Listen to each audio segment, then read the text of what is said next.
칸이 좀 많이 돼 있네.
자, 한번 정리를 해 보시자고요.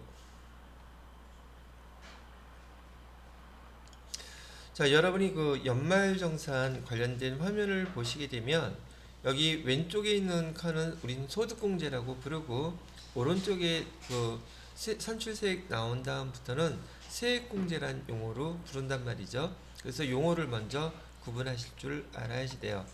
그렇게 써놓은 거 보여드리기 전에 여러분들이 그 프로그램에서 우리 연말정산 자료를 한번 클릭해서 보시게 되면은 지금 여기 왼쪽에 나와 있는 항목들이 여러분 많이 보셨던 것처럼 이렇게 화면이 나와 있단 말이죠. 이거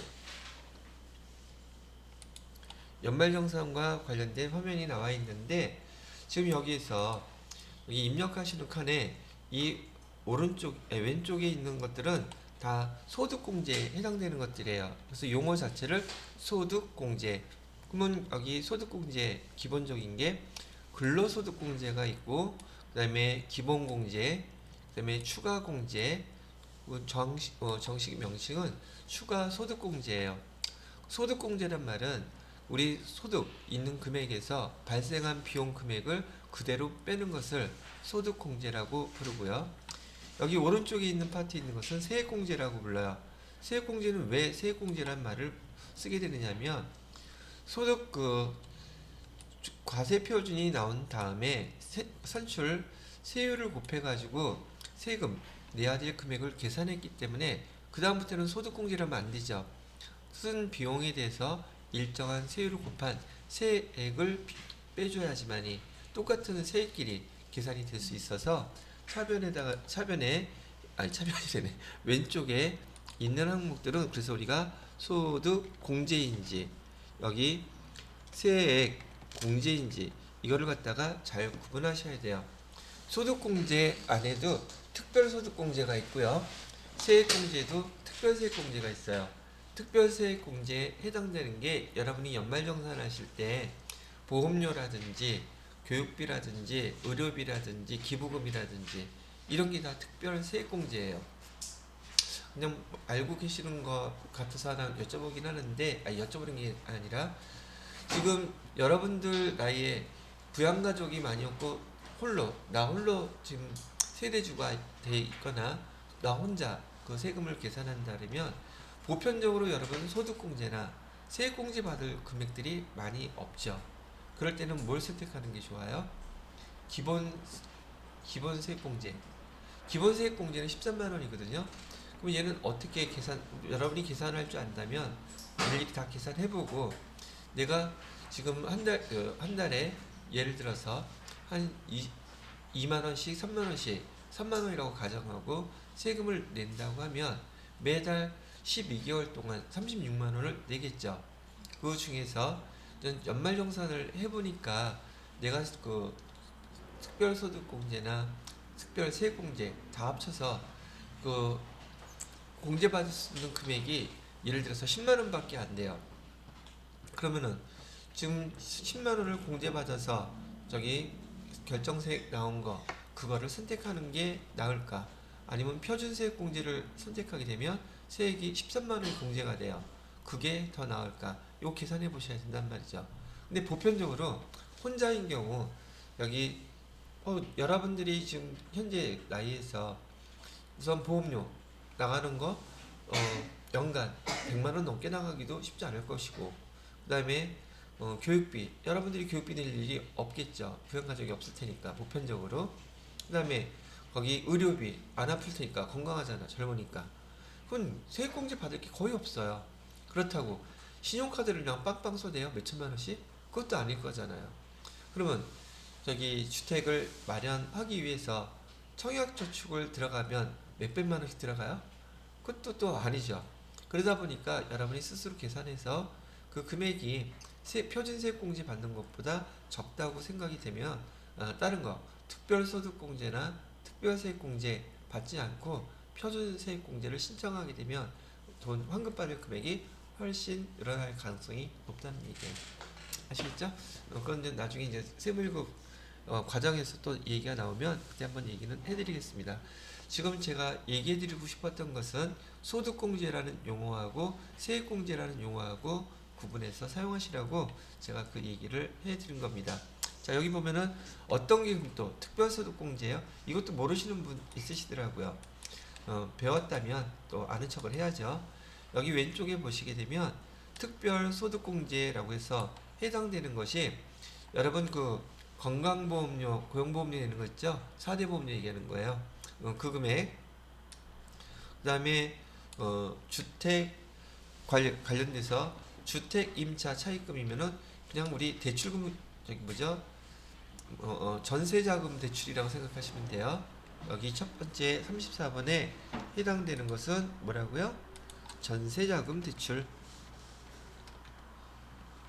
전세자금 대출을 받은 경우에는 1년 동안 우리 전세자금에 대해서 원금, 이자 두 개를 다 공제받을 수 있는데, 이를 갖다 우리는 뭐라고 부르냐면 원리금 공제라고 그래요. 원리금 공제를 받을 수 있어요. 원리금은 원금하고 이자 얘기하는 거예요. 거기에 반해서 주택을 담보로 해서 여기 장기 주택 저당 차입금, 얘는 우리 지금 집을 샀어요. 집을 샀는데 산 집을 담보로 해서 여기 대출을 받아서 집을 샀다고 하면은 얘는 우리가 흔히 얘기하는 주택 구입을 했을 때요. 주택 구입을 했는데 이 주택 구입을 하면서 대출받은 거에 대해서는 상환하는 것은 원리금, 원금이자 내기는 하겠지만 우리가 소득공제로 받을 수 있는 건 원금은 못 받아요. 뭐만 받는다? 이자 금액 납부한 거 있죠? 이자만 우리가 소득공제를 받을 수 있다는 차이가 있다는 얘기예요.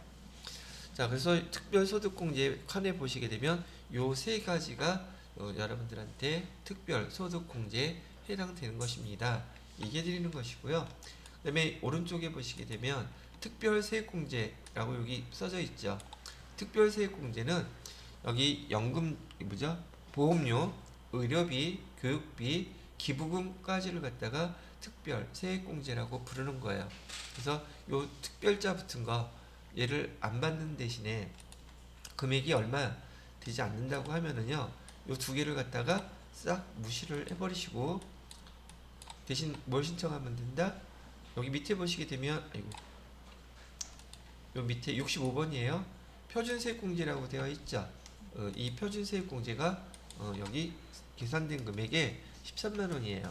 그래서 이걸 공제받는 게 훨씬 더 환급 금액이 크게 나올 수 있다라고 참고로 알고 계시면 되겠고, 또 여러분들이 이제 거래처에 대해서 이런 업무를 하실 때에도 연말정산할 때 그 금액이 표준세액공제하고 그다음에 특별세액 소득공제나 특별세액공제를 반영해서 계산된 금액하고 어떤 게 더 많이 환급받을 수 있는지 배려해서 써주시게 되면 도움이 되지 않을까 싶어서 다시 한번 말씀을 해드렸답니다.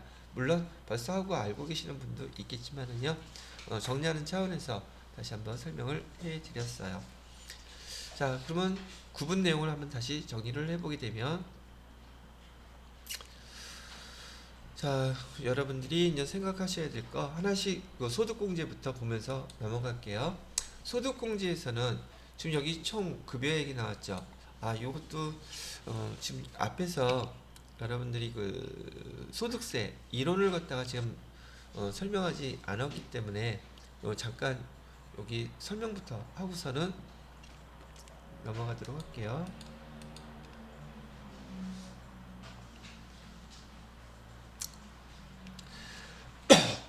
제가 지금 여기서 뭘 설명해 드리고 싶은 거냐면 여기 총급여라는 이 용어하고요, 그 다음에 근로소득공제라는 금액, 그 다음에 근로소득금액, 이 세 가지를 설명해 드리려고 지금 하는 거예요. 자, 일단 여러분들은 종합소득이라는 거 아까도 잠깐 설명해 드렸던 거 아시겠죠? 자, 종합소득부터 보겠습니다. 종합소득에는 6가지가 있다 그랬어요. 이자소득, 두 번째로는 배당소득, 세 번째로는 사업소득, 네 번째로는 근로소득, 다섯 번째로는 연금소득, 마지막 기타소득, 이렇게 6가지가 있는데요. 이 종합소득 중에서 여기 전체 금액 중에서 무엇을 빼줘야 되는 금액이 있어요. 해당되는 금액, 얘를 갖다가 빼는 거예요. 그 금액이 있다면 여기서는 뭘 빼느냐면 보통 비과세를 빼주게 돼 있어요. 또는 분리과세가 있다면 분리과세도 빼주게 돼 있어요. 그래서 아까 배웠던 근로소득으로 하나 그냥 예를 들어드린다면 근로소득에서의 비과세는 뭐가 있었어요? 식대라든지 조건을 다 충족했다면 식대라든지 자가운전 보조금이라든지 육아수당이 있었죠. 걔네들은 여기서 다 근로소득에서 빼는 것들이에요. 또 근로소득의 분리과세는 뭐가 있다 그랬어요? 아까 일용직 근로소득도 빼야지 돼요. 그러면 그 다음에 계산되는 그 금액이 뭐가 되느냐면 여기 전체 나타나는 금액을 여기다가는 는이라고 해놓고요. 각 소득에서 얘를 빼게 되면 얘를 갖다가 우리는 총 수익금액이라고 불러요. 뭐라고 부른다고요? 총 수입금액이라고 부르고, 근로소득 같은 경우에는 이 명칭을 갖다가 총급여라고 부르는 거예요. 총급여. 그래서 조금 전에 거기 연말정산할 때 총급여액은 여러분이 아까 급여자료 입력할 때 비과세로 식대라든지 자가운전 보조금, 육아수당 선택했잖아요. 해당되어 있는 금액은 총급여에 나타난다, 안 나타난다? 안 나타난다는 얘기예요. 걔 금액은 다 빠졌으니까. 그런 다음에 여기 총급여 또는 총급여 또는 총수익금액에서 다음의 항목들을 또 빼주게 됩니다. 어떤 금액을 빼주게 되느냐면 마이너스로, 자, 아까 근로소득에서는 뭘 빼줬어요? 소득공제, 근로소득공제를 빼줬었죠. 그래서 여기는 이렇게 구분을, 시험 문제 많이 나오니까 이렇게 써드릴게요. 이자소득이나 배당소득 말고 사업소득에서 총수익금액에서 빼주는 거는 필요 경비를 빼줘요. 필요 경비를 빼주고요. 근로소득에서는 소득 공제를 해줍니다. 그 다음에 연금소득에서도 소득 공제를 해줘요. 그 다음에 기타소득에서도 필요 경비를 갖다가 빼준단 말이죠. 그러면 6가지의 종합소득에서 여기 총급여 또는 총수익금액 계산되고 난 다음에 여러분들한테 TET 2급에서도 시험 문제 나왔을 때 이렇게 물어봤단 말이죠. 자, 각 소득금액에서 종합소득에서요, 필요 경비를 공제해주는 그 소득은 어떤 소득이 있습니까? 라고 물어봐요. 필요 경비를 빼주는 소득은 대상이 사업소득하고 여기 기타소득이에요. 자, 사업소득은 지금 소득세법에서는 필요 경비란 용어로 사용되지만 재무회계에서는 비용이라고 사용돼요. 그러면 필요 경비가 비용이잖아요. 그죠? 그러면 우리 사업소득에서 손익계산서 작성할 테니까 거기 사업소득에서의 비용 여기서 빼주는 거예요. 그걸 소득세법에서는 뭐라고 사용한다고요? 그 용어를 필요 경비라고 얘기를 한단 말이죠. 거기에 반해서 여기 근로소득과 연금소득에 대해서는 얘는 매달 일정한 금액이 나오죠. 그러니까 이 사람들은 필요경비를 공제해 줄 수 있는 상황이 아니야.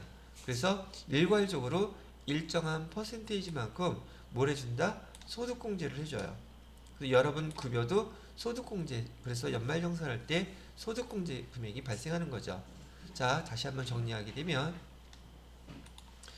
지금 여러분들한테 종합소득 6가지가 있는데 이 종합소득 6가지 중에서 필요경비를 제해주는 소득은 뭡니까? 물어보면 사업소득하고요. 기타소득이에요. 기타소득 같은 경우 왜 필요경비를 공제해주느냐 하면 저 로또를 당첨했을 때 로또 당첨금을 한번 생각을 해볼게요. 로또 당첨금은 기타소득에 해당이 되는데 그 로또 여기 복권 살 때 얼마 들어갔어요? 5줄 있는 거 한 줄에 1,000원씩이잖아요. 그럼 그거 5줄짜리 한 장을 샀다면 5,000원이죠. 5,000원이 필요경비예요. 그거 공제해준단 말이죠. 자, 그래서 지금 여러분이 얘를 구분해서 기억하실 때는 필요경비를 공제해주는 것은 사업소득과 기타소득이고 그 다음에 소득공제를 해주는 소득은 근로소득하고 연금소득이에요. 거기에 반해서 여기 이자소득하고 배당소득은요 필요경비도 공제 안 해주고요 여기 소득공제도 없어요. 그래서 다 둘둘둘 이렇게 됐단 말이죠. 그러다 보니까 그 다음에 나오는 용어가 뭐가 되느냐 하면은 여기는 이렇게 표시를 해놓고요. 그 다음에 용어가 바로 요걸로 정리가 되더란 얘기예요. 뭐라고요? 첫 번째 얘를 이자 소득 금액이라고 불러요. 그 다음에 두 번째를 배당 소득 금액이라고 부르고요. 그 다음에 필요경비를 제한 것을 사업 소득 금액이라고 불러요. 그 다음에 근로소득 금액이라고 부르고요. 그 다음에 얘를 연금소득 금액이라고 부르고 자 마지막으로 기타 소득 금액이라고 부른단 말이죠. 그래서 아까 제가 말씀드릴 때 이런 얘기 했었죠. 이자 소득과 여기 이자 소득 금액은 이 중간에 이 많은 것들이 생략되어 있기 때문에 그 용어 자체가 아예 다른 용어입니다 라고 얘기를 해드린 거랍니다. 그래서 여러분들이 지금 이건 교재에서도 이렇게 정리해 놓은 게 거의 없어요. 그래서 제가 시험 문제 나오는 걸 보고서는 이렇게 정리를 해드렸으니까 참고로 잘 구분을 하시기 바랍니다. 소득세법 읽을 때에는 이 개념이 먼저 있은 다음에 읽어야지 그 말들이 제대로 이해가 되지 여기 정리가 안 돼 있으면 도통 그 말이 그 말 같고 되게 헷갈리단 말이죠. 참고로 이걸 여기 해주세요. 그러면 여기 화면 잠깐 보시게 되면은 여기 지금 연말정산하는 여기 화면에 총급여 나와 있죠. 총급여 다음에 지금 써 있는 거 얘예요. 총급여 나온 다음에 22번에 뭐라고 써져 있어요? 근로소득공제라고 돼 있죠. 여기 근로소득공제 요거 제해줬잖아요. 요거 그 다음에 뭐라고 나와 있어요? 근로소득금액 나와 있죠. 그래서 여기 근로소득금액 이 금액이 이렇게 나온 거랍니다. 되셨나요? 자 여기까지만 용어 중요하다고 생각해서 정리를 해드렸고요. 그 다음 항목들 중요한 내용들 한번 쭉 읊어보면서 여기 아마 이번 시간에는 요거 내용들만 정리해도 시간이 끝날 것 같으네요. 자 요거 지워도 되겠습니까? 지울게요.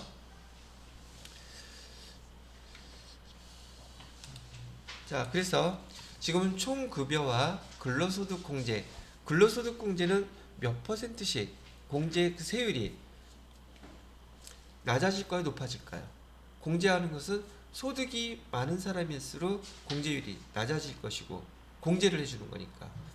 그래서 여기 소득이 적은 사람일수록 높을 거예요. 그래서 여기 옆에 클릭을 해보시게 되면 세율이 소득이 500만 원 이하인 사람은 총 급여의 몇 퍼센트를 공제해 준대요. 70% 준대죠. 500만 원보다 더 많은 사람, 1,500만 원 이하까지는 몇 퍼센트를 공제한대요. 40%. 그 다음은 15%. 소득이 많을수록 공제해 주는 거는 세율이 점점 작아지고 있죠. 그죠? 근데 반대로 세금을 부과할 때는 점점 많아지겠죠. 자, 일단 공제율은 소득이 많을수록 점점 적어진다. 그래서 아까 총 급여가 500만 원일 경우 지금 소득은 없는 것으로 본다 그랬었죠. 소득공제 500만 원에 70%면 350만 원은 공제해주고, 그다음에 기본적으로 자기 개인에 대한 인적공제, 기본공제 받으면 150만 원 없어지죠. 소득이 없기 때문에 소득이 없음, 그렇게 얘기를 했던 거랍니다. 자, 그것도 설명해 드렸고요. 자, 그 다음에 이렇게 급여에서 근로소득 공제를 하고 근로소득 금액이 나왔어요. 그런 다음에 또 소득공제 해주는 게 뭐가 있나 봤더니 인적공제예요. 두 개 다. 얘 두 개를 합쳐서 기본공제와 추가공제를 합쳐서 인적공제라고 부른다고 했었고요. 여기다가 인적공제. 자, 기본공제 대상자가 되면 본인이나 그다음에 본인 포함 한 명당 150만 원씩 공제해 준다는 건 알고 계실 거고요. 추가 공제는 아까 얘기했던 경로우대 공제, 장애인 공제, 부녀자 공제, 한부모 공제, 얘가 추가 공제 항목이에요. 얘도 이론에서 시험 문제로는 잘 물어보고 있는 항목이죠. 다음 중 인적 공제 대상에 해당되는 거, 해당되지 않는 거. 자, 그 다음에 밑에 소득공제 또 뭐가 있나 봤더니 국민연금, 연금공제죠. 우리는 지금 직장의 대부분 대상이 여기 공무원 연금이나 밑에 공적연금 말하는 거예요. 군인연금이나 사립학교 교직원연금이나 별정 우체국연금 해당되는 사항 없잖아요. 우리 보통 일반 기업에 다니게 되면 다 대상이 국민연금이기 때문에 국민연금만 여기 자동으로 반영됐었고, 국민연금은 당연히 아까 급여 받을 때 여러분 급여에서 4대 보험료는 자동으로 공제되잖아요. 그죠? 그게 자동으로 여기 집계가 된단 말이죠. 그래서 밑에 이런 특별 특별 소득공제에서 보게 되면 연금보험공제 이외에 건강보험료라든지 고용보험료 여기에서 공제가 되고 있어요. 여기까지는 여러분들이 급여 자료만 입력하게 되면 손대지 않고 자동으로 다 계산되는 것들이죠. 그래서 별 신경 쓰지 않고 넘어가도 됐던 항목들이랍니다. 자, 그리고 밑에 보시게 되면 특별소득공제에서 아까 말씀드렸던 주택과 관련된 거, 여기는 전세자금 대출에 대한 거, 얘는 장기 주택 저당 차입금에 대한 거 여기 나와 있고요. 자, 근데 여기 특별소득공제 밑으로 좀 보시게 되면 소득공제에서 우리가 제일 많이 다루었던 것은 그 밖에 소득공제에서 여기 신용카드 42번에는 여러분이 TAT 이거 공부하시면서 시험 보면서 거의 빠진 적 없이 나왔었죠. 우리 생활에서 신용카드 사용 안 하고 거의 대부분 신용카드를 사용하니까 제일 많이 출제가 됐던 항목이랍니다. 자, 여기까지가 여러분들이 소득공제에 대한 내용을 한번 설명 들어보셨고요. 그 다음에 신용카드에서 주의하셔야 될 거. 우선 신용카드 공제는 형제자매가 사용한 신용카드는 공제 대상이 아니라는 거 기억하시고 있죠. 그 다음에 얘는 신용카드는 두 가지 비용에 대해서 중복공제가 가능한데, 하나는 의료비는 중복공제 가능한 거. 의료비로도 공제를 받고 특별세 공제, 신용카드 사용한 것으로도 또는 현금 영수증 사용한 것으로도 중복공제가 가능하다고 했었고요. 또 하나가 뭐 있어요? 중복공제 가능한 거, 초등학교 입학점 미취학 아동의 교육비와 그다음에 그 대금을 신용카드나 현금 영수증으로 결제했을 때 신용카드에서도 중복공제 되는 것 항목이랍니다. 그래서 여기 신용카드에서 여러분들한테 주로 많이 물어봤던 거, 중복공제 가능한 것은 의료비하고 뭐다? 미취학 아동에 대한 교육비, 이렇게 두 가지로 정리를 해 놓으시면 될 것 같으네요. 자, 그 다음에 세액공제로 넘어갈게요. 자, 그래서 소득공제를 다 제하고 나니까 연 계산된 금액이 뭐냐면 여기 과세표준이라는 게 결정이 됐어요. 과세표준의 뜻은 세금을 부과하기 위한 기준이라는 뜻이죠. 그 금액에다가 세율을 곱해야 되는데 현재 우리 2021년 기준으로 우리 그 소득세 세율은 몇 가지가 있습니까? 여기 산출세액이라고 하는 거 클릭해 보세요. 산출세액에 클릭해 보시게 되면 지금 2021년 기준으로는 최저 세율이 1200만 원까지 몇 퍼센트 곱하래요? 6%. 그 다음에는 15%. 자, 등등해서 현재 최고 세율은 얼마예요? 몇 퍼센트예요? 42%죠. 근데 이번에 내년부터 적용되는 건요, 45%도 하나 더 생겼어요. 그래서 지금 총 여기 7가지의 그 세율이 있는데, 그래서 얘를 뭐라고 부르냐면 7단계 초과 누진 세율 제도라고 했어요. 내년에는 몇 단계가 되겠어요? 8단계 초과 누진 세율 제도가 된답니다. 그렇게 알고 계시면 되겠고, 아까 일용직한테는 최저 세율 적용했었죠. 자, 됐습니다. 자, 그리고 쭉 내려가서 세액공제 첫 번째 나오는 게 아까 저기 일용직한테 세액공제 몇 퍼센트 해줬었어요? 55% 해줬었죠. 자, 그러면 우리가 연말정산할 때도 여기 55번에 근로소득을 보시게 되면 클릭해 보세요. 여기 뭐가 되는지 되게 많기는 한데 130만원 이하에는 지금 몇 퍼센트 준다고 돼 있어? 세액공제 50% 해준다고 돼 있죠. 초과되는 거에 대해서는 어쨌든 간에 얘는 자동으로 여기 계산되기 때문에 여러분들이 이런 거 일일이 하나씩 볼 일이 없었단 말이죠. 그러면 우리 근로자들한테도 일용직한테만 세액공제 55% 해주는 게 아니라 우리 근로자들한테도 세액공제가 있다는 얘기 되겠죠? 이렇게 보시면 될 것 같고요. 그 다음에 세액공제 다음에는 우리 자녀세액공제 있죠? 자녀세액공제는 우선 자녀 수로 공제해주죠. 그런 다음에 그 연말정산하는 당해 태어난 아이나 또는 입양자 첫째이냐 둘째냐 셋째냐에 따라서 또 중복으로 공제가 가능하죠. 걔를 자녀세액공제라고 부르고요.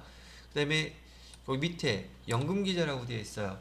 이 연금계좌는 아까 왼쪽에서 나왔던 이 연금에 대한 것들은 얘는 공적연금을 얘기하는 것이고요.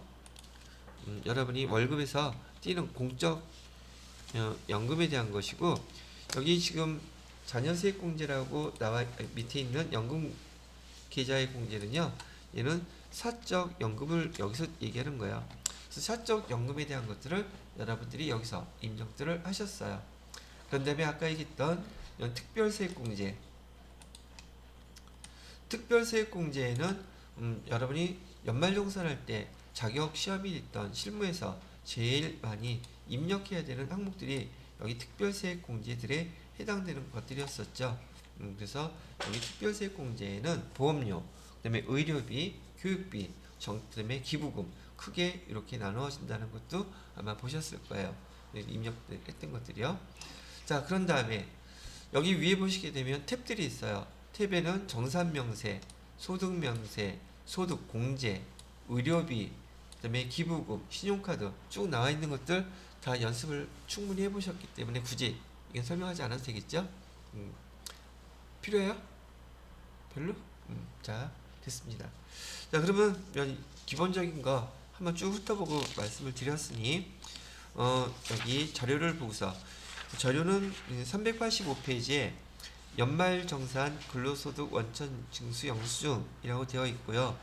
자, 다음 페이지에 보시게 되면 조금 전에 말씀드렸던 항목들에 대해서 정산명세 탭에서 입력해야 되는 항목들 쭉 나와 있어요. 물론 다들 보셨던 것들인지라 굳이 제가 강조해서 설명할 거는 없을 거고, 실무에 대한 자료 직접 입력해 보면서 그때 다시 보도록 하겠습니다.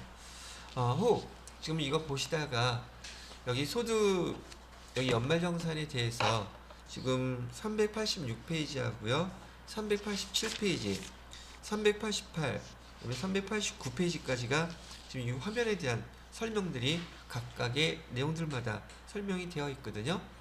설명이 필요한 거 있으시면 지금 바로 얘기해 주시면 그 파트를 설명을 해드릴게요. 처음부터 끝까지 다 설명하려면 여러분 TET 2급 때 배웠던 내용까지 다 포함되어야 되는지라 시간이 많이 걸린단 말이죠. 그래서 개별적으로 질문하셔도 괜찮으니까 지금 필요한 부분, 파트, 이해를 좀 도울 파트가 있다면 지금 저한테 얘기해 주세요. 잠깐 멈춰 놓을게요.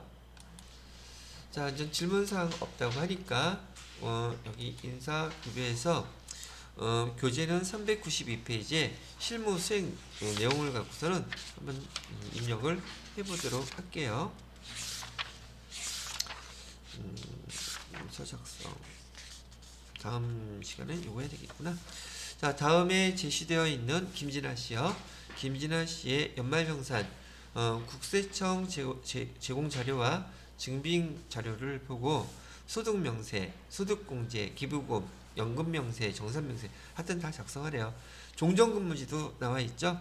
아까 우리 입력할 때 8월 달에 입사했기 때문에 7월 말일까지는 아마 다른 회사에서 근무했던 거 나와 있는 거 보고 입력을 해보도록 하겠습니다. 자, 그러면 일단 아까 불러왔던 연말정산 근로에서요. 지금 직원이 한 사람밖에 없는데 코드번호 나와 있죠. 김진아 씨 거 2001 연말정산 대상자만 한 사람 이렇게 코드번호 입력하면 한 사람만 바로 딱 나오게 된단 말이죠. 자, 요 자료를 보시고 첫 번째 주어진 자료가 종전 근무지에 대한 자료를 입력하라고 나와 있어요. 그럼 여기 종전 근무지는 소득명세에 들어가 있는 거죠. 소득명세 클릭하시고요. 위에 보시게 되면 종전 근무지라고 되어 있어요. 종전 근무지 클릭하시면 맨 끝에 종전 근무지 입력할 수 있는 칸이 하나가 생성이 돼요. 거기에다가 거기 전 직장의 직장명 주 해만테크라고 입력하시면 되겠고요. 해만테크.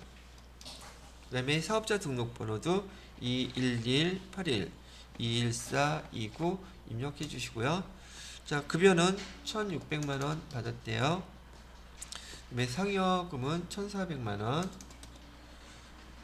자, 그 다음에 입력할 자리 없으니까 쭉 내려가셔서 거기 국민건강보험료, 국민건강보험료는 75만 8,750원. 그 다음에 장기요양보험료는 6만 4,560원. 그 다음에 국민연금보험료는 91만 8천원. 고용보험료는 18만 1,800원. 그 다음에 소득세. 자, 소득세는 결정세액 입력합니다. 알고 계시는 것처럼. 결정세액은 8만 3,110원. 그 다음에 지방소득세는 8,311원. 그 다음에 근무기간 언제까지 돼 있냐면 시작은 2021년 1월 1일부터 종료일은 2021년 07월 31일까지요. 그럼 다 입력이 끝났네요. 예, 요걸로 지난 여기 뭐죠? 소득명세 전 직장에 대해서 여기 연말징수 영수증 가져온 그대로 자료를 다 입력이 했다는 얘기죠. 그럼 정산명세로 다시 돌아오시게 되면 종전 근무지까지 합쳐서 지금 여기 김진아 씨의 총 급여는 4,165만원 이렇게 되어 있는 걸로 나와 있죠. 자, 그 다음에 밑에 연말정산 자료를 보니까 보험료에 대해서 납부를 했네요. 자, 기본적으로 보험료는 본인이 납부한 보험료만 가능하죠. 그죠? 아내 이름으로 자녀의 보험을 가입했다면 보험료 저기 공제받을 수 있어요? 없어요? 없어요. 소득자의 이름으로 보험에 가입해야 되지 그걸로 된다는 거 하고, 또 하나 주의해야 될 것은 보험료에서 보장성 보험료만 되지 저축성 보험료는 안 된다는 거. 자, 그럼 그대로 잘 보도록 하죠. 김진아 씨가 계약자가 됐으니까 보험료에서는 이거 잘 체크하셔야 돼요. 소득자 이름으로 되어 있는지 계약자가. 그다음에 어린이 아이에 대고요. 김수성 거. 그러면 우리 보험료 입력할 때에는 어디서 입력했어요? 여기 소득 공제에서 입력하죠. 소득 공제에 대해서 이렇게 누구라면 김수성 옆으로 가야겠다. 김수성 보장 여기 국세청 자료로서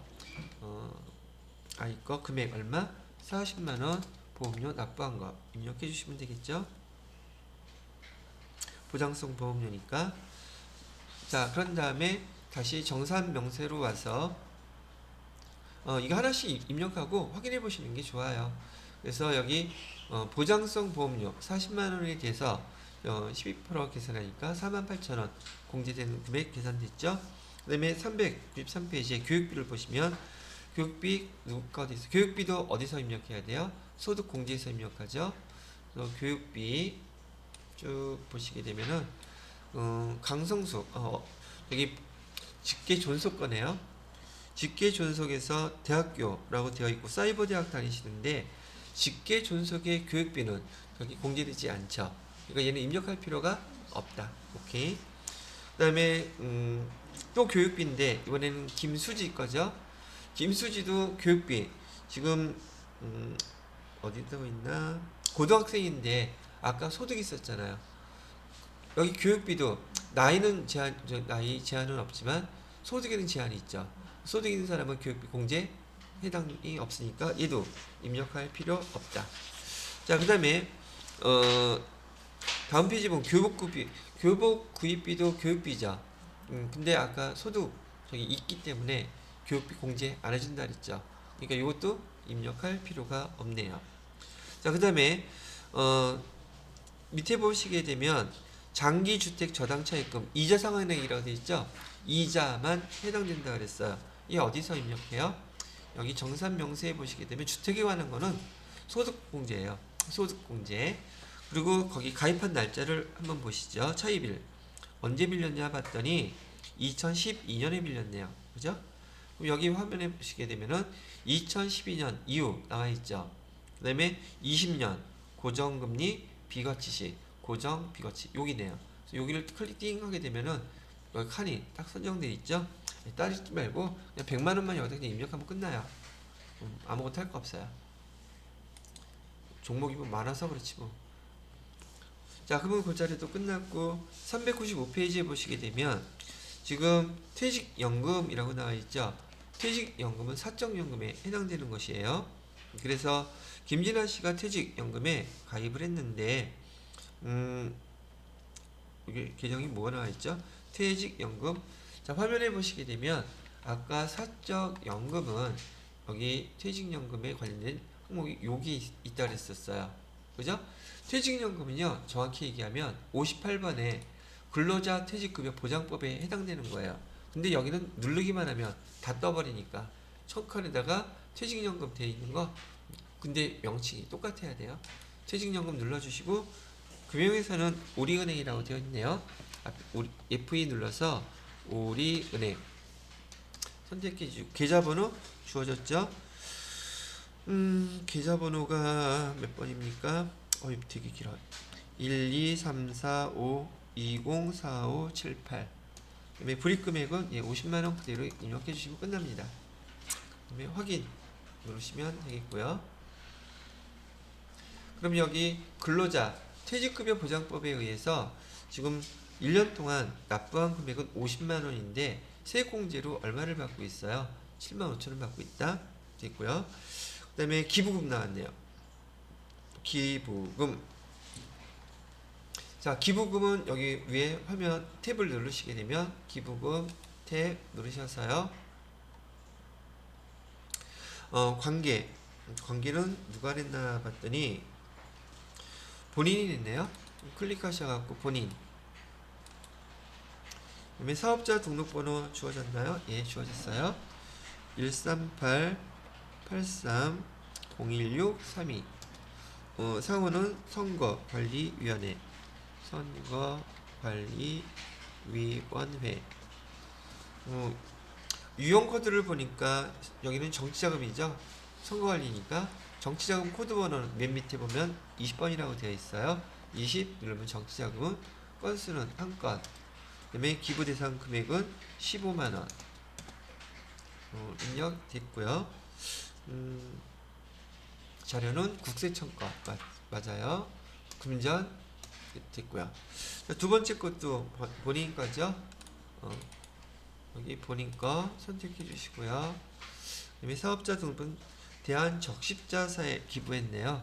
그래서 203 82 00639 대한적십자사 대한적십자사 대한적십자사는 법정기부금이래요. 법정기부금 코드번호는 10번이에요. 건수는 1건, 금액은 10만원, 장려금 필요 없고 국세청 자료이고요. 금전 혈문 없죠? 자, 근데 사람마다 다르긴 하겠지만 여기 지금 기부금을 이렇게 입력하고 난 다음에 반드시 옆에 기부금 조정명세 얘를 갖다가 클릭해서 정산명세에다가 반영하셔야 되는 거 까먹으시면 안 돼요. 이렇게 입력했다고 끝나는 게 아니란 얘기예요.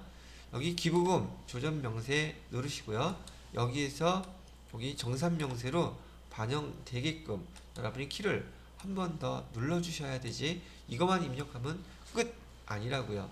그래서 보시게 되면은 여기 기부금 조정명세 클릭하시고요. 그리고 여기 기부금 조정명세에서 여기 공제액 계산 및 정산명세 보내기 있죠. 바로 요 기능이, 정산명세 보낸다는 요 기능이 여기서 요걸 처리를 해주셔야지 정산명세에 기부금에 반영이 돼요. 그래서 얘를 갖다가 클릭해 보시게 되면 화면이 이렇게 바뀌어요. 손댈 거는 아무것도 없어요. 그리고 여기 밑에 보시게 되면 공제금액 정산명세 반영이죠. 얘까지 눌러주셔야지 정산명세에 반영이 됩니다. 그래서 요거 잊지 마시고요.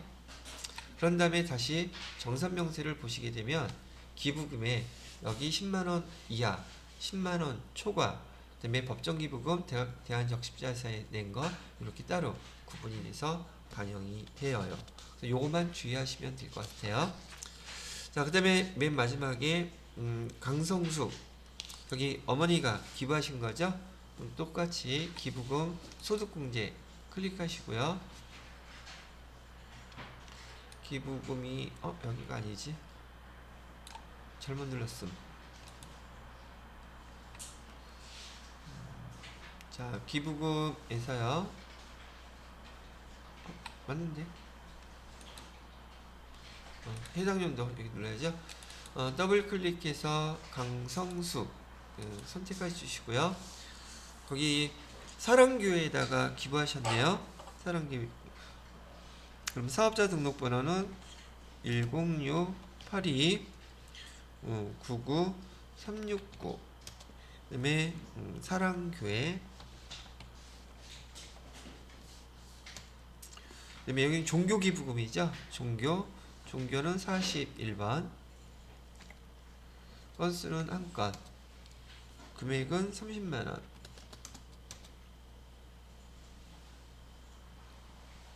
장려 국세청. 여기 국세청 아니죠. 교회에서 받은 거니까 어디로 써주셔야 돼요? 기타. 요것도 감점 요소가 되니까 잘 구분해서 해주시면 되겠고, 그럼 기부금 조정명세서 다시 해야 되겠네요. 하나가 빠졌으니까. 그래서 이렇게 나와 있고, 정산명세에서 가보시게 되면 종교기부금까지 해서 다 반영되는 거 보이시겠죠? 이렇게 입력하시면 되겠고, 이 입력한 결과는 397페이지서부터 398, 399, 그 다음에 400, 401, 401까지요. 그래서 이거 여기까지는 대부분 TAT 2급에서 여러분이 자격시험 준비하시면서 많이 해봤던 거라서 그냥 한번 쭉 넘어간 걸로 치고요. 그 다음에 여기 마지막으로 여기 401페이지에 보시게 되면 원천징수 이행사항 신고서 보라고 되어 있죠? 보기만 해요. 원천징수 이행사항 신고서 클릭하셔가지고요. 지금 2020년 2월이죠. 날짜가 2022년 몇 월달? 2월로 봐야 돼요. 연말정산이기 때문에. 그러면 2022년 똑같이 2월, 2022년 2월, 2022년 2월. 그래서 조회수 보시게 되면 연말정산한 결과가 이렇게 반영됩니다. 끝. 할 거 없죠? 자, 그런 다음에 402페이지에 보시게 되면 실제적으로 지금까지는 대부분 TET 2급에서 배웠던 내용들이고요. 여러분들한테 TET 1급에서 소득세 원천징수와 관련된 거 있잖아요. 그때 배우지 않았던 사업소득, 기타소득, 이자소득, 배당소득에 대한 원천징수, 얘가 시험 문제 많이 나와요. 그래서 다음 시간에 여기에 대한 거 집중적으로 설명해 드리는데, 얘는 여러분의 능력으로, 실력으로 한 번만 보면 금방 이해해요. 그러니까 틀리지 않을 거란 얘기예요.